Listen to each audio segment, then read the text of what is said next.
ഇസ്ലാമിലൊരു theory ഉണ്ട്. അതിങ്ങനെയാണ്: നിനക്ക് നഷ്ടപ്പെട്ടതൊന്നും നിനക്ക് വേണ്ടി സൃഷ്ടിക്കപ്പെട്ടതല്ല, നിനക്ക് വേണ്ടി സൃഷ്ടിക്കപ്പെട്ടതൊന്നും നിനക്ക് നഷ്ടപ്പെടുകയുമില്ല.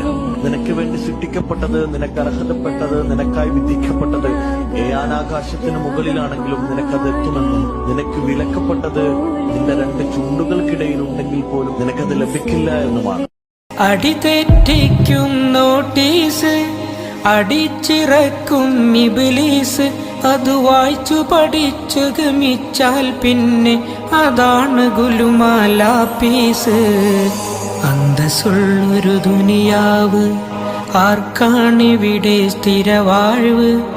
അവധി അടുത്തു മരിച്ചാൽ പിന്നെ 6 അടി മണ്ണിൽ ഒരു അന്തസ്സുള്ളൊരു ദുനിയാവ് ആർക്കാണിവിടെ സ്ഥിരവാഴ്വ്? അവധി അടുത്തു മരിച്ചാൽ പിന്നെ 6 അടി മണ്ണിൽ ഒരു വീട്. അന്തസ്സുള്ളൊരു ദുനിയാവിൽ ഒരു വീട്.